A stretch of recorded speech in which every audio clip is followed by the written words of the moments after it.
Buenas tardes. Este es un programa abierto, o pretendemos al menos que lo sea así. Tocamos muchos temas, a veces no en toda su amplitud, únicamente ciertos aspectos. Por eso es necesario volver a ellos alguna que otra vez.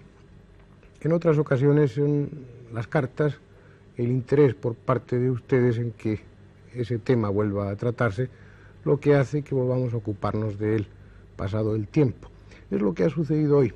Si ustedes recuerdan, hace ya tiempo, probablemente un año o tal vez más, tocamos un tema apasionante, un tema interesante y que dejó la puerta abierta para multitud de especulaciones, para artículos en la prensa y para comentarios en muchos círculos. El tema lo merece la atención y merece volver sobre él tantas cuantas veces sea necesario. Me estoy refiriendo al tema de las psicofonías. Si ustedes recuerdan, y volvemos a hacer un poco de historia, en 1964 se publicó en Suecia un libro de Friedrich Jürgenson. Ese libro se llamaba Voces del Universo y se planteaba en él algo totalmente insólito, algo sumamente importante para la historia del hombre. Según Jürgenson, según su libro, se había conseguido, tal vez por primera vez en la historia del hombre, comunicarse, establecer un puente entre este mundo y el mundo de los muertos. En 1967 Jürgenson publicó un segundo libro, Comunicaciones radiofónicas con los difuntos, creo que era el título. Después intervino otro hombre en la historia de este tema, Konstantin Raudive. Él se puso en 1965 en contacto con Jürgenson y Raudive dedicó prácticamente su vida, su energía, su empeño al estudio de estas voces que posiblemente procedan del más allá, hasta tal punto que en muchos círculos las psicofonías se conocen con el nombre de voces de Raudive. El tema es, en algunos sentidos, propicio para la frivolidad, pero en otros sentidos es un tema tremendamente serio, tremendamente importante. Tal vez las psicofonías sean una demostración de lo que más obsesiona al hombre, de lo que más angustia al hombre desde el principio de su historia, que existe una trascendencia, que después de la muerte existe algo. Las psicofonías pueden tal vez ser el testimonio, la prueba objetiva de que eso es cierto. En aquella ocasión les traíamos a ustedes unas psicofonías, les hablábamos del tema, les introducíamos en él. Es tan apasionante, hay nuevos elementos de juicio, que ha sido casi necesario, casi imprescindible, diría yo, volver a traer aquí el tema. Pero, ¿qué es una psicofonía? Una psicofonía es esto.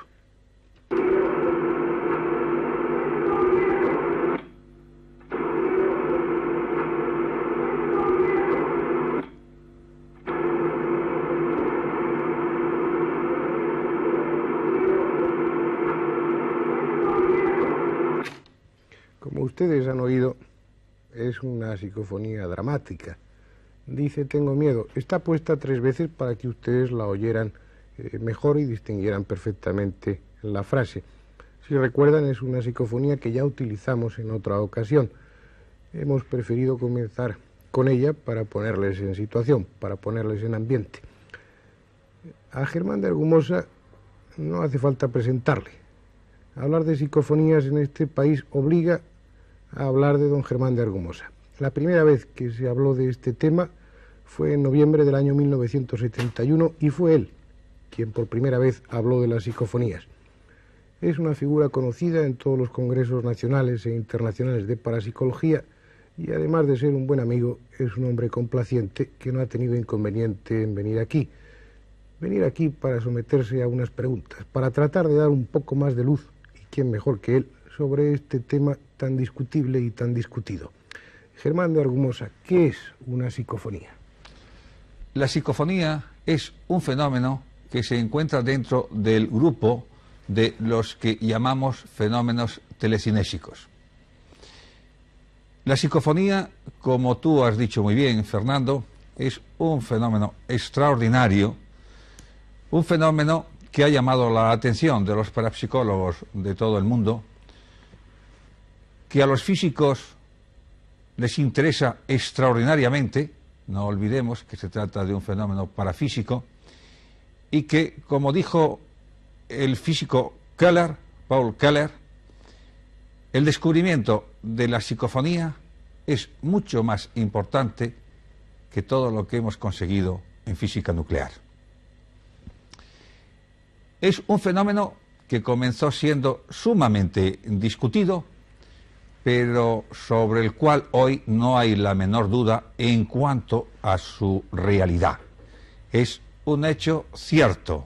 Hay voces que se graban en las cintas magnetofónicas, voces que incluso responden a preguntas que formulamos, voces que incluso se manifiestan en lenguas que desconocemos. Y no solamente voces, también en ocasiones se graban extraños ruidos, a veces violentísimos, cuando precisamente la experiencia, todas estas experiencias, se están realizando en el más absoluto silencio. Se debe, en efecto, al doctor Konstantin Raudive, que falleció en septiembre último, hizo 2 años, se debe la atención del mundo científico ante este fenómeno. Como tú has dicho muy bien, Fernando, Raudive, mi gran amigo y querido Raudive, fue el que, repito, hizo fijar la atención de los científicos en estas extrañas, impresionantes grabaciones. Creo que has traído unas cuantas y eso tal vez sea un argumento más que convincente para nuestros espectadores. Yo te pido, por favor, que pongas algunas de ellas. Con mucho gusto, como no ejemplo. faltaría más. Voy a poner una primera expresión que dice: no marchad. La historia es la siguiente. Volvíamos, mi mujer y yo, de St. Gallen. Precisamente habíamos estado hablando con uno de los que con más intensidad y más profundidad vienen investigando este extraño fenómeno. Habíamos estado hablando con el profesor Alex Schneider, físico, ingeniero en electrónica, profesor de física en la universidad de dicha ciudad. Y entre Berna y Lausanne se me ocurrió hacer una experiencia de grabación, precisamente por encontrarnos entre 2 zonas que en una predomina el alemán y en la otra el francés. Nos acompañaba un matrimonio, amigo nuestro, y a las 12 de la noche iniciamos una experiencia.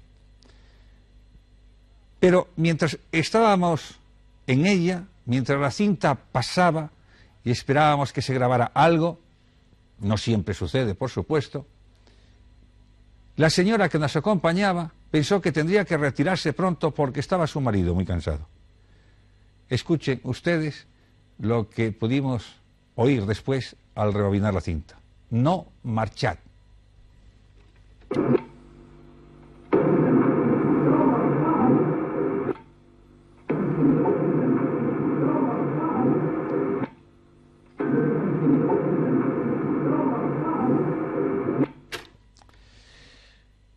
Evidentemente, esta señora, que ya conocía el fenómeno, no obstante, en aquella ocasión se quedó sumamente impresionada porque era la primera vez que efectuaba conmigo una experiencia de este tipo. Pero, sintiéndolo mucho, su marido estaba físicamente agotado, siguió pensando que, lamentándolo, tendría que retirarse en breve tiempo. Pues bien, cuando rebobinamos la cinta, nos encontramos con esta otra expresión. Una voz que dice: deténla.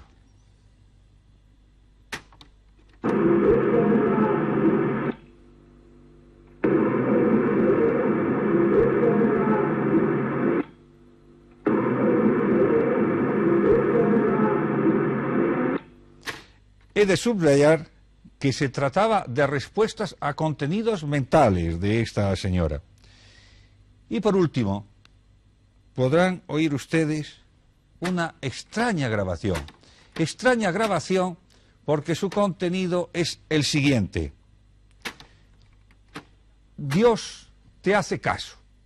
Evidentemente, Dios hace caso a todos los mortales, pero ¿por qué de una manera especial me va a hacer caso a mí? Por eso digo que se trata de una grabación, se trata de un extraño contenido. Escúchenla, por favor. Dios te hace caso.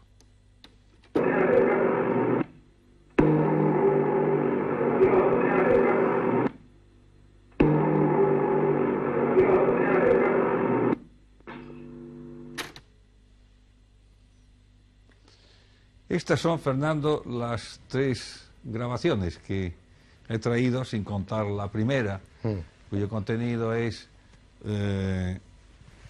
Tengo miedo. Como en tantas ocasiones nos encontramos frente a un hecho ciertamente insólito, sorprendente y demasiado dramático, demasiado importante como para lanzarse a admitirlo sin más. Pero es un hecho y hay que someterle a un análisis y hay que someterlo a una crítica. Cuanto más importante es el hecho, cuanto más trascendental, pienso que más frío o que más racionalista hay que ser. Vamos a tratarlo de serlo en esta ocasión de una forma muy breve, muy sucinta. Vamos a ver las distintas hipótesis o parte de esas hipótesis que pueden justificar por unas vías naturales este fenómeno de las psicofonías, que es un hecho y que es indiscutible. Vamos a tratar de entender, de razonar cómo, por qué vías naturales puede producirse.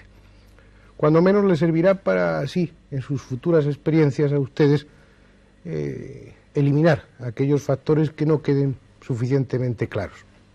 Uno de ellos, por ejemplo, es el de la selectividad. Ustedes saben que ciertamente el oído es una máquina, un aparato necesario para percibir los sonidos, pero que realmente oímos con el cerebro. Él hace una selección de los ruidos que estamos percibiendo continuamente.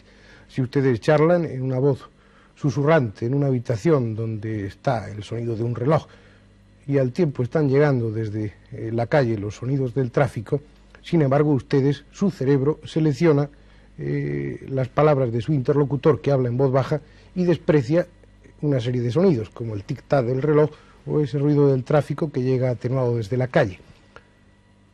El micrófono de un aparato grabador no tiene esa selectividad, él recoge todos los sonidos. Puede ser entonces que en el momento de escuchar la grabación ustedes escuchen una serie de sonidos en los que no se habían fijado y les parezcan, les dé la impresión de que son psicofonías. Puede suceder a veces, muy pocas veces, puesto que en la psicofonía se establece a veces un diálogo y sobre todo se procura hacer unas condiciones idóneas, como ya hablaremos después, es decir, en un sitio alejado y con una conciencia total, o lo más total posible, de todos los ruidos ambientales. Además, la psicofonía, a pesar de todo, es algo distinto, se oye de una distinta forma. Hay otra hipótesis que es la de una ventriloquía inconsciente. Ustedes han visto a muchas personas que mientras están leyendo, aunque lo están haciendo para sí mismas, están moviendo los labios. Un grado más sería esa ventriloquía inconsciente. Muchas veces pensamos en una forma dialogada. Puede, y de hecho sucede, que estemos haciendo vibrar nuestras cuerdas vocales. Lo hagamos de una manera muy tenue, imperceptible. Apenas ese ruido, ese sonido trasciende de nuestra propia laringe. Sin embargo, con una serie de aparatos puede evidenciarse, puede objetivarse el fenómeno. Sucede, existe la ventriloquía inconsciente. Pero, y esta es la objeción, cuando se hacen este tipo de grabaciones, normalmente no se utilizan micrófonos sensibles o más sensibles que el oído. Se utilizan micrófonos convencionales que tienen un espectro de captación de sonidos bastante limitado. Habría que eliminar esa ventriloquía inconsciente que además existe en pocas personas, en muy pocas. Hay razones de tipo electrónico que pueden justificar que en una grabación interfieran algún tipo de ondas, yo lo he comprobado en algunas ocasiones, y se capte, por ejemplo, una emisora de radio si está suficientemente cerca. Lo que obtienen entonces no es una psicofonía, es parte de un programa de radio que se está emitiendo en ese momento, y la distinción es pues clara. Existe una hipótesis que es en la que se basan, en la que fundamentan sus argumentos generalmente los parapsicólogos, o los parapsicólogos racionalistas, o los parapsicólogos intolerantes, porque hoy en este momento podemos hablar ya de dos tipos de parapsicólogos. Les comentaba en alguna ocasión que la parapsicología está cayendo en el mismo defecto que antes achacaba a las ciencias ortodoxas, convencionales, esa excesiva rigidez, esa excesiva intolerancia. Los parapsicólogos, o algunos parapsicólogos, en su afán encomiable, loable en muchos sentidos, de hacer de la parapsicología una ciencia ortodoxa y aceptada por tanto en el seno de las ciencias clásicas, racionales, oficiales, está pecando en algunas ocasiones de esa excesiva intolerancia y de esa excesiva rigidez también, de esa falta de fantasía que es necesaria para llegar a los grandes descubrimientos. Sea como fuere, la parapsicología argumenta que eso, las psicofonías, son un fenómeno de telequinesis. De alguna forma, a nivel inconsciente, uno de los individuos que participan en el experimento está incidiendo directamente, a través de su mente, sobre la materia, sobre la membrana del micrófono, o sobre la cabeza grabadora, o sobre la emulsión que cubre la cinta magnética, o sobre cualquier otro elemento técnico del aparato grabador. Bien, ciertamente eso es posible, pero si la parapsicología misma sabe que personas con capacidad telequinética demostrable hay muy pocas, ¿cómo admitir que un fenómeno tan frecuente como la psicofonía es tan fácilmente realizable evidencia una capacidad telequinética en la mayoría de las personas y además de una forma tan clara, tan rotunda, tan incuestionable como es a través de las psicofonías? Es ciertamente una explicación. Queda ahí. Afortunadamente existe esa para no lanzarnos abiertamente en la hipótesis de que las psicofonías sean voces procedentes del más allá. Y digo afortunadamente porque una aceptación sin más de esa hipótesis traería muchos problemas a nivel no solo filosófico, a nivel realista. Si eso se tomara todo lo en serio que se debe tomar y se diera toda la trascendencia que tienen o que pueden tener este tipo de grabaciones, habría que hacer un mundo nuevo partiendo de unas bases distintas. Pero, en definitiva, tenemos aquí a un hombre que sabe de psicofonías más que mucha gente y, por supuesto, mucho más que yo. Yo le preguntaría a él, Germán de Argumosa, ¿qué es para ti una psicofonía? La psicofonía presenta una problemática en orden a la interpretación del fenómeno en cuanto a su naturaleza, una problemática análoga a la que nos presentan otros fenómenos paranormales. En este fenómeno seguimos, por lo tanto, igualmente manejando dos hipótesis. La hipótesis mal llamada animista, el término es equívoco, que dice que cierta fenomenología está provocada por el inconsciente de la persona, y la hipótesis trascendental. Yo prefiero hablar de hipótesis trascendental y no de hipótesis espiritista. Este último término acota la realidad dentro de un contexto doctrinal. Por eso, repito, prefiero mencionar el término trascendental. Bien, pues seguimos moviéndonos entre estas dos hipótesis. Y mientras una hipótesis no esté verificada, cualquiera es válida. Los que insisten en afirmar que en toda la fenomenología paranormal es exclusivamente la causa el inconsciente de la persona, yo les pediría que lo demostrasen. La cosa no es fácil. La problemática es sumamente compleja y toda esta fenomenología, como en el campo de la filosofía, cuando se profundiza, todo esto lo que nos lleva realmente es a un profundo acto de humildad. La situación, pues, está, como ven ustedes, entre dos aguas. De una parte está una teoría, una hipótesis que hay que considerar, que es la hipótesis, en este caso vamos a llamar racionalista, que habla de un fenómeno PK, de un fenómeno de telequinesis, y luego una hipótesis trascendentalista, que habla que realmente se establece una comunicación con entes, vamos a decir, procedentes de otro plano. No señalamos que sean difuntos o no. Las psicofonías tampoco son totalmente demostrativas en este sentido, o al menos las que ustedes van a conseguir. Pero sí que las psicofonías pueden ser una de esas puertas, al igual que pasaba con la vasografía o con la ouija, que sirvan, tal vez, y siempre nos movemos en ese tal vez, que tanto nos censuran en ocasiones, tal vez sean una puerta, una ventana abierta a otro plano, a otro nivel distinto de la existencia. Puede ser. Lo que se trata, o lo que tratamos en este programa, es de que no importen o no cuenten lo que nosotros opinamos, sino en darles a ustedes los elementos de juicio, darles a ustedes, en este caso, los argumentos técnicos, para que sean ustedes mismos los que se comprometan, para que sean ustedes mismos los que no acepten la opinión ajena como una imposición que hay que aceptar o no aceptar, sino que sean ustedes mismos los que formen su propia opinión. Por eso, lo mejor para terminar el programa sería darles a ustedes unas normas sencillas, lo más simples, partiendo de que tengan un magnetofón normal de cassette, para que ustedes sean capaces de realizar este tipo de experiencias. Otra vez más, Germán de Argumosa será quien les diga a ustedes cómo poder intentarlo. En efecto, nada convence más como la propia experiencia. Son no cientos, miles de personas por todo el mundo las que están obteniendo estas grabaciones. Yo les voy a decir a ustedes los dos métodos más fáciles.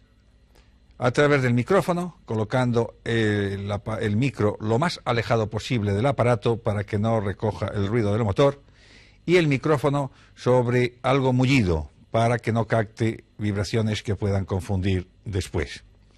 El volumen tiene que estar al máximo. El silencio total, absoluto. Es, por lo tanto, conveniente retirarse a un lugar en donde no haya ruidos. Y una actitud de seriedad ante el fenómeno. Porque en más de una experiencia, cuando la actitud ha sido frívola, el que se encontraba experimentando, luego oyó algo que le resultó sumamente desagradable. Para evitarles a ustedes una sorpresa de este tipo, nada grata por cierto, les aconsejo que si se deciden hacer estas experiencias psicofónicas, las hagan con toda la seriedad que el fenómeno merece. Y si en algún momento estas psicofonías les producen temor, mi consejo es que dejen de realizarlas, porque no hay término medio. O no producen miedo alguno, o producen pavor. Así pues, para terminar, les insisto una vez más, un aparato magnetofónico cualquiera, uno convencional de cassette vale, un sitio, un lugar lo más silencioso posible, el micrófono lo más alejado posible también del aparato para así no captar el ruido del motor de arrastre, como decía Germán de Argumosa, el volumen al máximo y empezar a grabar. O bien dejan el aparato abierto grabando y luego al cabo de unos minutos rebobinan y escuchan, o bien ustedes hacen preguntas como si estuvieran hablando con algún interlocutor al que desconocen y no ven, y dejando un espacio vacío en silencio para que haya lugar para la respuesta. Cuando ustedes rebobinen y escuchen, si se ha grabado una psicofonía, es muy difícil en un principio de entender. Suele ser un ruido, una voz metálica, rápida, y es preciso rebobinar y escuchar varias veces. Si son varios los que participan, no se comuniquen entre sí qué es lo que les ha parecido oír. Cada uno de ustedes apunten qué es lo que les ha parecido escuchar. Una vez después cotejan esos resultados y podrán estar más cerca de la realidad, porque el ruido es tan confuso a veces, ese sonido, esas voces son a veces tan poco inteligibles, que si uno de ellos, de los participantes, dice, ha dicho tal cosa, va a inducir, va a sugestionar a los demás que participan en el experimento en que oigan esa misma cosa. Lo mejor es que lo hagan de una forma personal y apunten lo que han creído escuchar. Eso es todo. En definitiva, insisto en que esto es lo que busca o trata de buscar el programa en todas las ocasiones o siempre que es posible. Lo que pretendemos es que ustedes, en este caso concreto, sean los que decidan si esas voces vienen de aquí o vienen del más allá.